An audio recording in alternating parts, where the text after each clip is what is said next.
The Alpha King came to her as a broken man, and Emily Carter was the only one desperate enough, or brave enough to say yes. The last candle in Silverpine Temple flickered like it was ashamed to keep burning.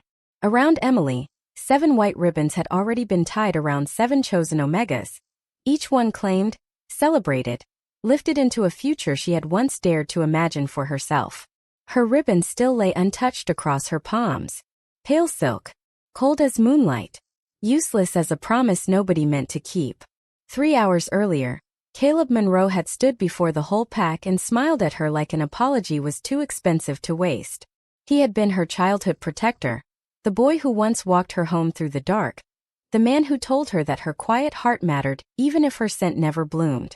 Then he turned toward her stepsister, Madison, golden-haired and glowing beneath the temple lamps, and said, "The moon has made her choice." The crowd understood before Emily did. Laughter moved through the room in soft, polished waves. Not loud enough to be punished, just sharp enough to cut. Her stepmother lowered her eyes as if Emily were a stain on the family name. Caleb did not even look back when Elder Voss asked if anyone would claim the remaining Omega. Remaining. Not Emily. Not daughter. Not woman. Remaining. She forced herself to stand, though her knees trembled beneath her pale blue dress. Every inch of the temple seemed too bright, too watching. The marble floor reflected her loneliness back at her. Someone near the archway whispered, "Scentless." Another answered, "Rejected before she was even chosen." Emily swallowed the ache in her throat and closed her fingers around the ribbon until the silk wrinkled. She would not cry here. She would not give them that final gift. Then the side door opened. A cane struck the marble once, twice, 3 times. The sound was quiet, but it changed the air. A man stepped from the shadows, tall beneath a worn black coat, his dark hair falling near his jaw, his face partly hidden by the angle of the hood. He moved with a painful limp, leaning hard on the wooden cane, his shoulders bent as if the world had pressed on him for years and finally won. A few wolves snickered. Caleb's mouth curved. "A crippled stray," he said. "How fitting." But Emily did not laugh. She saw his hand tighten around the cane, not with weakness but restraint. She saw the silver flash of his eyes beneath the hood, bright and cold as winter stars. The stranger looked at the ribbon in her hands, then at the crowd that had left her standing alone. His voice was low, rough, and steady enough to silence the room. "Then marry me." Emily's breath stopped. Elder Voss stiffened. Madison laughed under her breath. Her stepmother whispered, "Do not shame us further." But shame had already done its worst. Emily looked at the broken man before her and saw something no one else cared to see. He was alone too. So she lifted her chin, stepped out of the circle of candlelight, and placed the white ribbon into his waiting hand. "I accept." For one breath, the entire temple forgot how to move. The white ribbon lay between Emily and the stranger like a line drawn across her old life, and every eye in Silverpine watched to see if she would take it back. She did not. The man with the cane closed his fingers around the silk with a care so unexpected it made her chest tighten. His hand was large, roughened by work or war, but he held the ribbon as if it were something sacred, not something the rest of the pack had rejected. Elder Voss cleared his throat, his silver robes whispering as he stepped forward. "Girl, you understand what acceptance means. A marriage vow spoken under these stones is binding before the pack." Emily felt her stepmother's stare burning into the side of her face. Madison's perfume, sweet as summer fruit, drifted behind her like an insult. Caleb stood with one arm resting near Madison's shoulder, watching Emily as though she had chosen a life beneath contempt. "She understands," Caleb said lightly. "She is just proving she will take any man who asks." The stranger's cane tapped once against the marble. Not loud, not threatening, just enough to make Caleb's smile fade by half an inch. Emily noticed it. So did the elder. The stranger lifted his head. Beneath the hood, his eyes held a winter brightness that did not belong to a beggar or a stray, or a man afraid of judgment. "Her answer was clear," he said. "Ask me instead." Elder Voss frowned. "State your name and pack." A pause moved through the room. Small, almost invisible, but Emily felt it settle over her skin. "Nate Walker," the stranger said. "Nopak." The whispers returned at once. Packless. Broken. Useless. Dangerous. Emily had heard those words in different shapes all her life. She had learned that cruelty wore many voices, but it always sounded hungry. Elder Voss looked displeased, yet the law was older than his pride. He took the ribbon from Nate, looped one end around Emily's wrist, and the other around Nate's. The moment the silk tightened, warmth slipped beneath Emily's skin. It was not painful. It was not frightening. It was like standing near a fire after years of winter and realizing she had forgotten what heat felt like. Nate's fingers stilled. His gaze dropped to the ribbon, then to her wrist. For the first time, the careful mask on his face cracked. Just a little. Just enough for Emily to see surprise. Do you accept this woman as your lawful mate in name and shelter? Elder Voss asked. Nate did not look at the crowd. He looked only at Emily. Ido. His voice was low, but it carried to every corner of the temple. Do you accept this man as your lawful mate in name and shelter? Emily thought of Caleb walking away. She thought of her stepmother teaching her to apologize for taking up space. She thought of every doorway she had stood beside, waiting for someone to remember she was still there. Then she looked at Nate Walker, at the limp they mocked, at the loneliness he did not bother hiding, and her voice came out stronger than she felt. Ido. Madison made a small sound of disbelief. Caleb laughed once, but it landed flat. Elder Voss untied the ribbon and sealed it with a drop of moon wax. Then before Silverpine you are bound. No cheers followed. No music rose. No one threw flowers at Emily's feet. The temple simply watched as if it had witnessed something embarrassing. Nate reached into his coat and drew out a plain silver ring. It was simple, unpolished, almost too cold to shine. One condition, he said softly so only she could hear. Do not take this off. Emily looked at him. Why? His eyes flickered, silver deepening like storm clouds over snow. Because some promises protect more than hearts. She should have refused. She should have asked more. But the room was full of people waiting for her to regret choosing him. So Emily held out her hand. Nate slid the ring onto her finger, and the warmth returned, brighter this time, racing through her pulse like a secret waking up. Somewhere beyond the temple walls, a wolf howled into the cold American night, and Nate Walker went very still. The howl faded into the hills, but its echo stayed inside Emily like a warning. Nate's hand closed lightly around her wrist, not hard enough to command, only steady enough to guide her away from the circle of candles before Silverpine could decide to laugh again. No one stopped them. That was the cruelest part. Her stepmother turned her face away as if Emily had already become someone else's problem. Madison watched with bright, satisfied eyes, the way a girl might watch an old dress carried off to a donation bin. Caleb stepped into their path near the temple doors, polished boots shining against the marble. You are really leaving with him? He asked, his voice smooth enough for the room to admire. Emily looked at the man she had once trusted and felt something inside her finally loosen. Not heal. Not yet. But loosen like a knot tired of holding pain. You made your choice, she said. Now I have made mine. Caleb's gaze flicked to Nate's cane. That choice will not carry you far. For a moment Nate did nothing.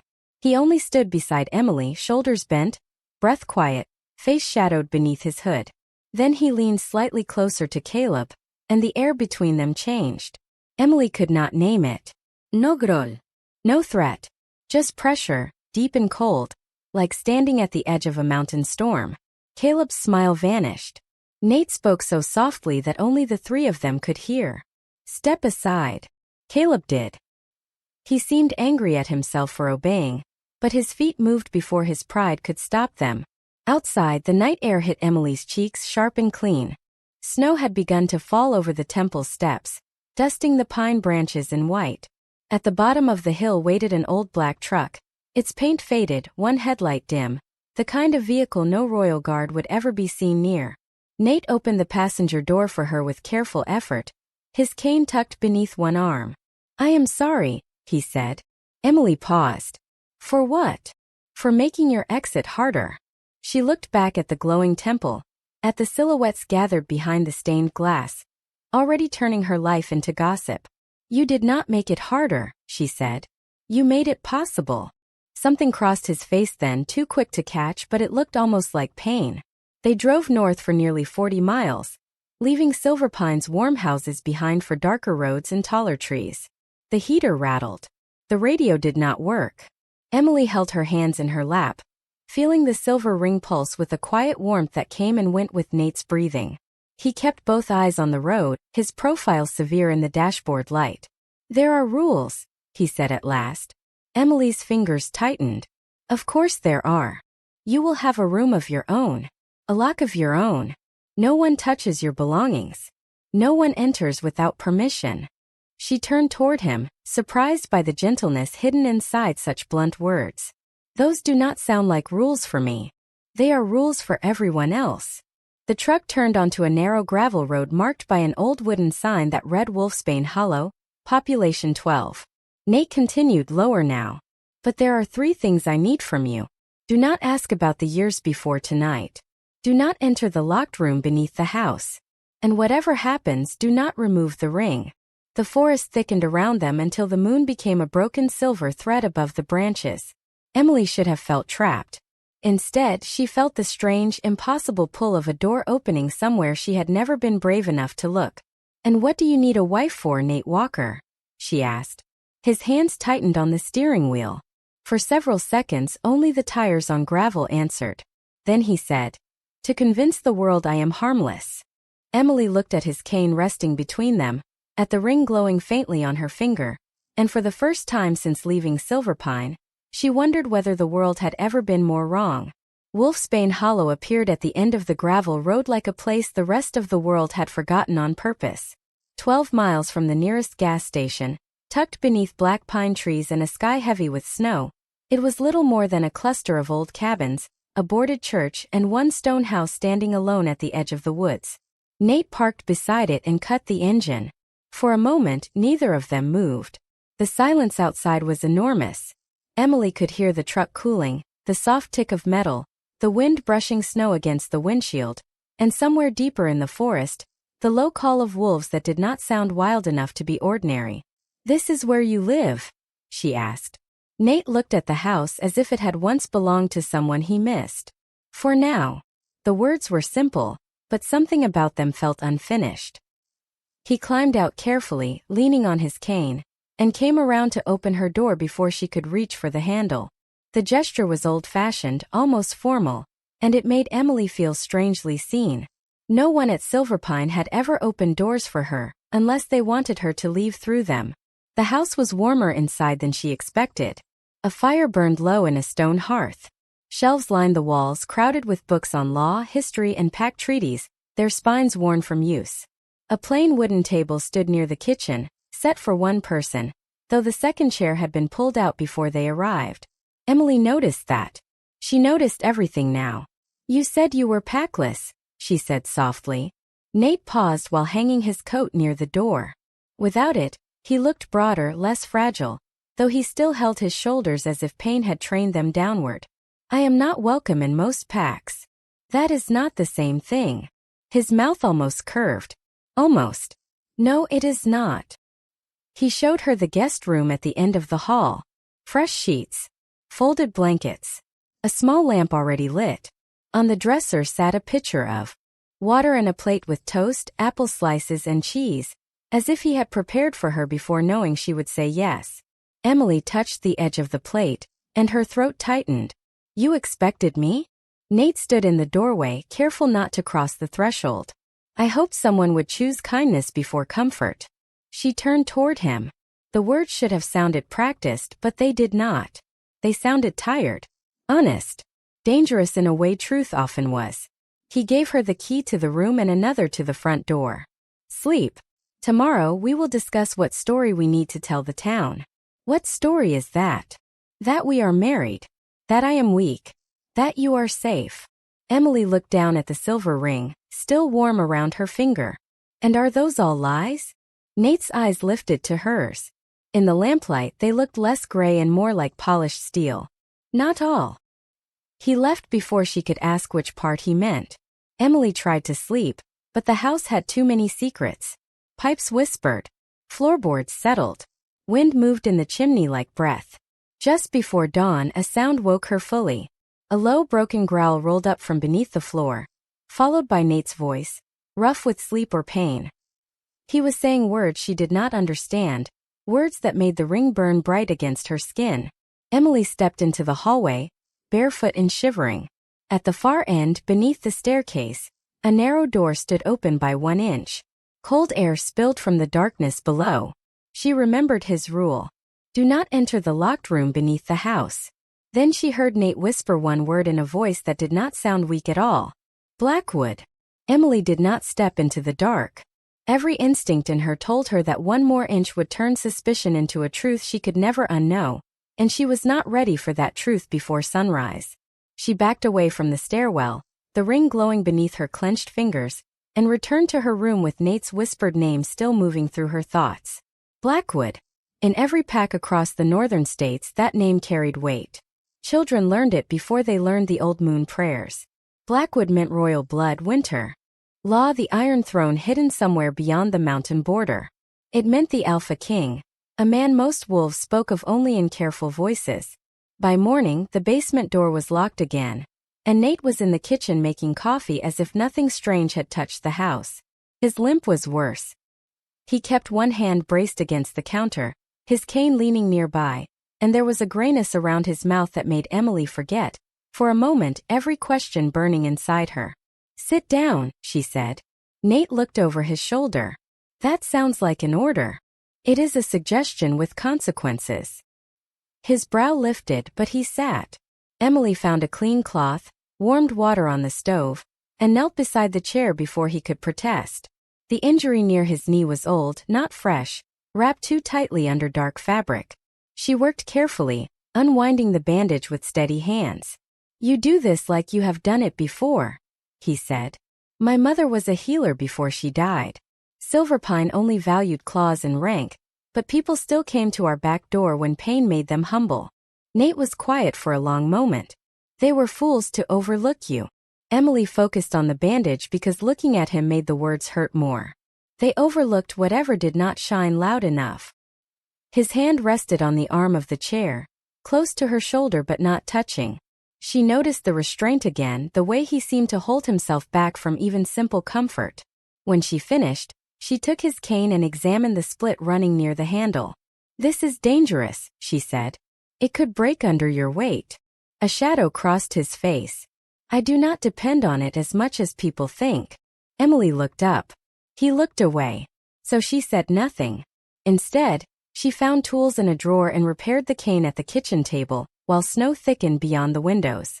Nate watched her as if she were doing something impossible instead of wrapping leather around cracked wood. When breakfast came, there was only enough bread for 2 thin slices. Emily put the larger piece on his plate. He noticed. Of course he noticed. You are hungry, he said. So are you. Emily. Her name in his voice felt different than it had in Silverpine. Not pitted. Not dismissed. Held. Kindness should not cost you every time you offer it. She smiled faintly without looking at him. Maybe I am still learning the difference between kindness and survival. That was when the knock came. 3 hard taps against the front door. Nate went completely still. Not frightened. Listening. The air changed the same way it had in the temple, tightening around the room until even the fire seemed quieter. Emily rose, but Nate caught his cane and stood first, the weakness sliding back over him like a coat. Stay behind me, he said. Outside, a male voice called through the snow. Open up, Walker. Silverpine sent us. We came for the girl. Emily recognized the voice before Nate reached the door. Gareth Hale. Caleb's closest friend, loudest at every bonfire, cruelest when others were watching. Her stomach tightened, but the fear that rose inside her was different now. It was not the old fear that told her to lower her eyes and apologize for existing. It was sharper, cleaner, almost angry. Nate opened the door just wide enough for the winter wind to push into the kitchen. 3 men stood on the porch in Silverpine coats, snow gathering on their shoulders. Garrett stood in front, smiling as if he owned the house and everyone inside it. Behind him were Mason Reed and Tyler Cross, both pretending not to stare at Nate's cane. There she is, Garrett said when he saw Emily. Your stepmother is embarrassed, Emily. Caleb is concerned. The elder says the match was improper. You need to come back and correct it. Emily stepped beside Nate before he could block her completely. The vow was witnessed. It was sealed. Garrett's smile thinned. A vow to a packless cripple does not count for much. Nate lowered his head, the hood shadowing his face. His voice came out quiet. It counts enough. Mason laughed under his breath. You hear that? The stray thinks he understands law. Emily felt Nate's stillness deepen. It frightened her more than shouting would have, because there was nothing weak in it. His hand rested on the cane, but the cane no longer looked like support. It looked like a choice. Garrett stepped forward, crossing the threshold without invitation. Move aside, Walker. Silverpine handles its own. Emily saw Nate's jaw tighten. She also saw the small tremor in his fingers, not from fear, not from pain, but from the effort it took to remain exactly what they thought he was. Harmless. Broken. Easy to dismiss. I am not Silverpine's property, Emily said. Garrett looked at her as if her voice had offended him. You were raised there. Fed there. Protected there. No, she said, and the word surprised even her. I was tolerated there. The kitchen went silent. Snow whispered beyond the open door. Tyler shifted uneasily, his gaze flicking from Emily to Nate. Garrett's face hardened, but he kept his hands to himself, perhaps remembering that even pack law had limits before witnesses. Caleb wants this undone before tonight, Garrett said. You can walk out with dignity, or we can make this public. Nate lifted his eyes. For the briefest second, Emily saw silver flare beneath the hood. Bright enough that Mason took one step back. Public, Nate repeated softly. Is that what Caleb wants? Garrett swallowed, then forced a laugh. What would you know about Caleb Monroe? Enough. The single word landed with impossible weight. The room seemed to shrink around it. Emily's ring warmed so sharply that she curled her fingers into her palm. Nate took one slow step forward. His limp remained, but something behind it shifted, like a storm hiding under human skin. Garrett's confidence faltered. Who are you? Nate did not answer. Instead, he turned slightly toward Emily, and every hard line in his face softened. Did they send you to ask, he said, or to frighten her? No one spoke. That silence answered for them. Nate looked back at the men on the porch. Then carry this message carefully. Emily Carter is my wife by witness law. She will not be dragged by guilt, shame, or old promises back into a place that taught her she was unwanted. Garrett's mouth opened, but no sound came. Outside, from deep among the black pines, wolves began to howl. One by one. Low. Reverent. Too many to be wild. Tyler turned pale. Mason whispered something Emily could not hear, but Garrett heard it and stiffened. Your Majesty, Mason breathed, then clapped a hand over his own mouth as if the words had escaped by accident. Emily's heart stopped. Nate did not move. He only looked at Mason, and the man dropped his gaze to the snow. Then Nate leaned on his cane again, the mask sliding back into place. Leave, he said. They did. Not running, not shouting, simply backing off the porch with the careful fear of men who had knocked on the wrong door. When the truck engine faded down the road, Emily turned to Nate. The kitchen fire cracked softly between them. Her voice barely rose above the wind. What did he call you? Nate closed the door, but he did not turn around. For the first time since she had met him, the silence between them felt like a locked room. Emily waited until Nate finally faced her, but his expression gave her nothing except the kind of control that looked painfully practiced. What did he call you? She asked again. Nate's gaze dropped to the ring on her finger, then lifted to the window where snow blurred the black pines into a wall of white. A mistake, he said. Emily almost laughed, but there was no humor left in her. Do not do that. Do not answer a real question with a wound. His eyes flickered, and for 1 second, the man beneath the mask looked tired enough to collapse. Then the mask returned. There are things you are safer not knowing. The word struck her harder than Garrett's insults ever had. Silverpine had kept her small with shame. Nate was trying to keep her small with secrecy. It was gentler, but it was still a cage. Emily stepped back from him. I married you in front of people who thought I was worth nothing. I left the only home I knew because you said I would be safe. If safety requires me to be blind, then it is not safety. It is another kind of silence. Nate's hand tightened around the cane. He looked as if he wanted to reach for her, then stopped himself. That restraint again. Always restraint. Always a door half closed. Emily, he said softly. She turned away before her name and his voice could weaken her. The house felt different after that. Every shadow sharper. Every locked drawer louder.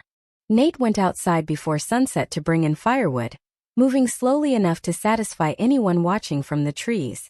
But Emily had already seen too much. She had seen 3 men leave his porch pale and careful.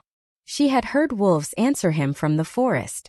She had watched a man say "Your Majesty" like a prayer that escaped by accident.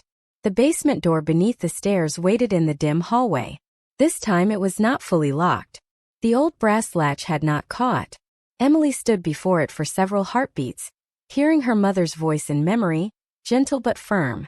Truth does not stop being true because people hide it from you. She opened the door.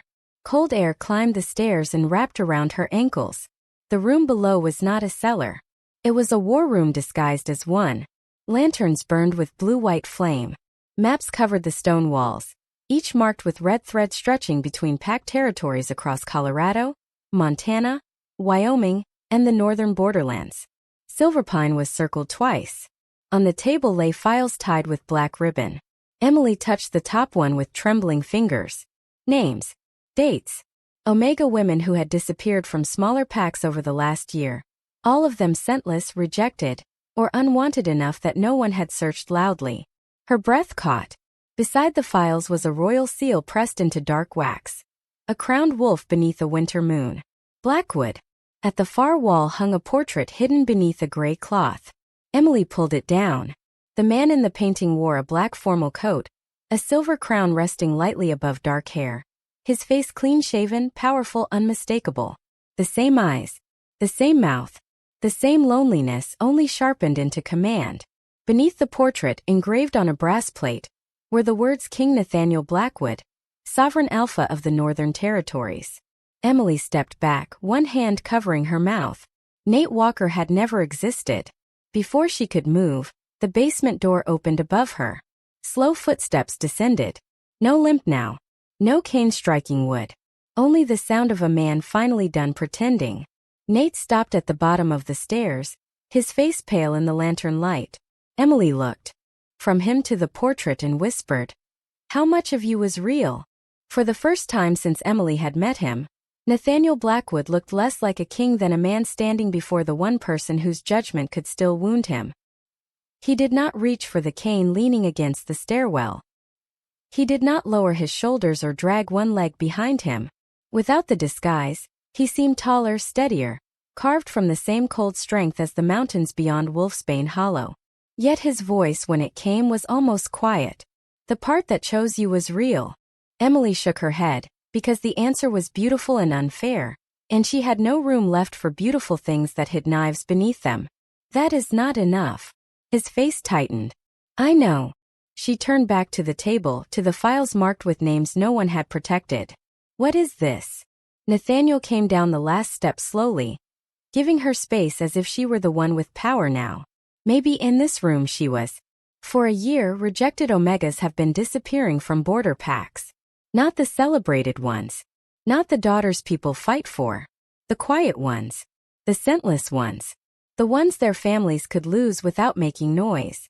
Emily's stomach turned cold. "Like me." His silence answered before his words did.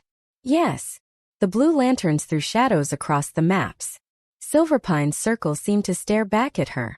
"So you came there because of the missing women." "I came because Silverpine appeared in 3 reports. I disguised myself because every pack behaves differently when they believe no crown is watching." He looked at the ring on her finger. "And because of an old curse on the Blackwood line. Anyone who wants my throne more than my soul cannot stand near my true scent for long. It burns through lies.